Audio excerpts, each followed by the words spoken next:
Et les amis, c'est Gloire Musinga. Aujourd'hui, je vais vous parler des catégories de dépendance affective que vous pouvez développer et je vais me concentrer sur deux catégories. Je ne vais pas vous mettre une étiquette sur ce que vous êtes, en pâte ou autre, peu importe votre façon d'être ou même pas une personne normale. Euh, je vais juste vous expliquer en fait le fonctionnement de la dépendance affective. Si vous comprenez le fonctionnement de la dépendance affective, elle prendra fin. D'accord? Et la première sorte de dépendance affective, c'est quand vous êtes attaché à une personne, vous ne voulez pas la quitter, vous ne voulez pas qu'elle vous quitte, vous êtes tout le temps en stress, en angoisse, en vous demandant comment elle va se comporter avec moi, est-ce qu'elle m'aime, est-ce que je lui manque, est-ce qu'elle pense encore à moi. Et ça devient en fait un sujet d'obsession à l'intérieur de vos pensées, surtout ceux qui y pensent beaucoup en fait. Donc c'est un sujet obsessionnel qui vous angoisse, qui vous range de l'intérieur. Et à ce moment-là, en fait, dès que l'autre personne, elle vous semble très distante de vous, ou distante, même un petit peu, et vous vous sentez un peu, vous cogitez en boucle, en fait, vous sentez mal et vous allez commencer à cogiter pour savoir comment faire pour vous rapprocher de cette personne. Et c'est pas agréable à ressentir quand on l'éprouve en soi parce que quand on est dépendant affectif, c'est pas agréable parce que la personne ne ressent pas la même chose, elle fait pas la même chose que nous. Donc c'est la peur de se faire quitter par l'autre. Cette dépendance affective, c'est la peur de se faire quitter par l'autre et d'être sans l'autre. Donc je vais vous expliquer d'où elle vient. Si vous avez cette peur qui est présente en vous, c'est parce que vous êtes persuadé que si l'autre vous quitte, vous ne retrouverez jamais l'affection que cette personne peut vous porter chez une autre personne. Vous avez une croyance profondément ancrée en vous que ce que la personne vous apporte à vous aujourd'hui, plus personne ne peut vous l'apporter, il n'y a que cette personne et vous l'avez mis sur un pédestal en fait. Et la dépendance affective, en fait, telle que je vous l'annonce aujourd'hui, elle a pour fondement la croyance que vous n'êtes pas digne d'être aimé, c'est-à-dire votre estime de vous-même en fonction de ce que vous avez déjà vécu durant votre adolescence, vos précédentes histoires amoureuses. En fait, vous avez développé la croyance que vous n'êtes pas une personne qui est bonne, qui est aimable par rapport à ce que vous avez vécu en fait dans votre passé. D'accord? Donc, quelqu'un qui n'est pas appréciable, pas désirable et toutes ces choses en même temps, en fait, vous pensez que vous pouvez que être désiré peut-être au point de vue sexuel, mais pas au point de vue sentimental, affectif et en amour et inversement, en fait. Vous pouvez penser peut-être que vous êtes une personne qui peut se trouver plein d'amis ou un travail et tout, mais qui ne peut pas trouver un vrai partenaire en amour qui peut être fusionnel, en fait.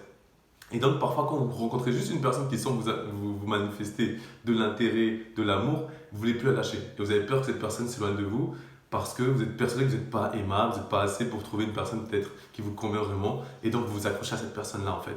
Donc, si vous voulez mettre un terme à cette dépendance affective, le challenge à relever, c'est de ça, d'apprendre à s'aimer soi, en fait, à prendre confiance en soi, de se combler d'amour, en fait, et que vous êtes une personne digne d'être aimée, en fait, et compétente, en fait, dans ce qu'elle fait. Et si maintenant vous avez commencé à comprendre ça, vous allez commencer à comprendre que vous êtes aimable et vous aurez plus peur, en fait, que vous êtes plus dépendant d'une personne précise, en fait. D'accord? Ça, c'est important, c'est pour la première façon de dépendance affective qui existe. La deuxième, c'est quelque chose qui est totalement opposé. Donc, écoutez bien. La deuxième forme de dépendance affective, c'est la culpabilité. Vous vous estimez responsable du bonheur d'autrui. Et vous pensez que la personne qui partage votre vie, vous êtes responsable de son bonheur en fait. Vous pensez que même les personnes, votre famille, les amis, dès qu'une personne vous manifeste qu'elle est mécontente, qu'elle boude, qu'elle n'est pas d'accord et tout, et elles vous font comprendre que c'est à cause de vous, et donc vous vous sentez coupable. Et ça vient de votre enfance en fait. De vos parents, de vos amis peut-être, que vous avez... Bref, ils vous ont montré que c'était à vous de réguler leur état émotionnel alors que les émotions des gens viennent de eux-mêmes. C'est des parents, parfois, ils ont montré que géraient peut-être pas leurs émotions, leurs angoisses par eux-mêmes et qui vous ont sur-sollicité pour que vous soyez leur confident, leur conseiller ou une aide et tout, leur sophrologue et tout ça en fait, alors qu'en réalité, et que vous arrivez à les aider pour gérer leur état émotionnel, alors qu'en réalité, les amis, ça c'est souvent c'est pas à vous de le faire, d'accord? C'est à eux de se prendre en charge et de le faire, et de s'aider, d'accord? Et de travailler sur eux-mêmes. Donc après, vous allez vous sentir responsable de l'état émotionnel d'autrui alors que c'est pas vous n'êtes pas responsable de l'état émotionnel d'autrui. Les émotions appartiennent à chacun, d'accord? Et dès qu'à un moment maintenant vous allez vous montrer que vous êtes joyeux et que vous vous agitez, que vraiment heureux et que vous ne portez pas attention à comment l'autre va réagir, ben boum, vous allez commencer à rencontrer des obstacles. Parfois, il y a des gens qui sont dans des relations, ils sont dans des relations avec une personne et eux, ils sont très très joyeux, très joyeux, très heureux. Et d'un coup, bah, la personne qu'ils aiment, en face, elle se sent, mais pourquoi tu es trop joyeux comme ça? Et elle se referme sur elle-même. Cette personne vous montre que c'est votre faute, que vous êtes mal à l'aise, si elle se sent mal à l'aise, et là, vous développez de la culpabilité et vous avez de cesse que d'essayer de satisfaire les états émotionnels de la personne d'autrui en fait. D'accord? C'est très important ce que je viens de dire. Prenez les coachings avec moi si vous voulez aller beaucoup plus loin par rapport à ça parce que je veux vraiment vous aider à développer ce mindset-là en fait. Ok? Donc, le but aujourd'hui, c'est que vous réalisez personnellement dans votre estime de vous-même. Parce que essayer de satisfaire les états émotionnels d'autrui, ça va pas vous aider. Ça va pas vous aider parce que vous allez toujours faire la même chose. Parce que vous allez la même chose, vous allez vous ranger de l'intérieur, vous allez vous empêcher en fait de développer votre potentiel. Et la dépendance affective, elle fait autant de mal la première que la deuxième en fait.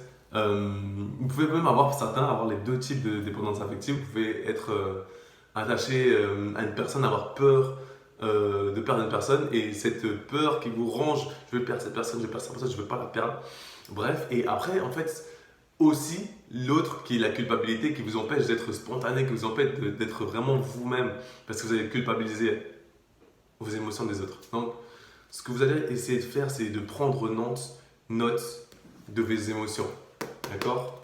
Attentif à vos états émotionnels à vous. En fait, prenez note pendant une longue période de votre empathie. En fait, votre empathie, en fait, votre capacité à ressentir vos émotions d'autrui, à capter la colère d'autrui, la frustration d'autrui, la tristesse, la peine d'autrui.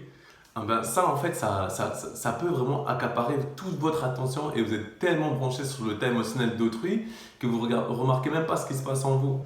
Et ce qui se passe en vous, c'est que dès lors que vous essayez de satisfaire autrui, vous vous écrasez, vous coupez tout choix. En fait, vous êtes angoissé, vous avez peur, vous vous sentez vide, lourd, rabaissé, vous vous sentez comme quelque chose qui n'existe pas, quelque chose d'insignifiant et d'une personne qui n'arrive pas à remplir sa mission.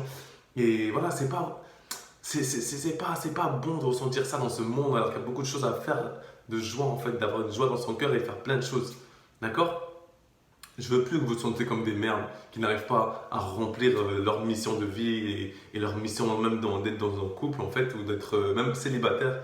D'accord? Parfois, on se sent comme ça quand on est au plus bas de la culpabilité et la culpabilité nous écrase vraiment et on se sent vraiment rabaissé en fait. Donc, prenez note de ces émotions, prenez note de tout ce que vous ressentez en vous en ce moment-là. Soyez-en conscient à chaque fois que ça se manifeste et essayez de vous placer sur un pied d'égalité entre vos états émotionnels et ceux d'autrui. Vous n'êtes pas moins important qu'autrui. C'est ce que je dis souvent, vous n'êtes pas moins important qu'autrui. Vous ne devez pas vous écraser, vous ne devez pas vous rabaisser, vous ne devez pas vous soumettre pour que autrui soit bien, pour que les autres soient bien. Non. D'accord?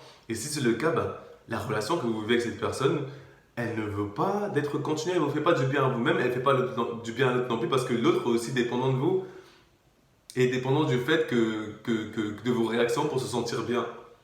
En fait, c'est donnant-donnant, c'est mutuel, c'est pas bénéfique pour les deux personnes qui sont prises dans ce type de relation.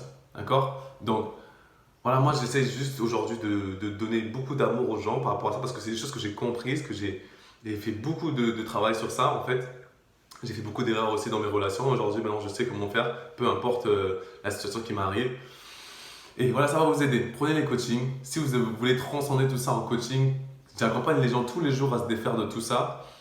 Tous les jours. Donc, surtout aujourd'hui que j'ai reçu le challenge 365 jours où je poste des vidéos positives, des posts positifs par jour pendant 365 jours.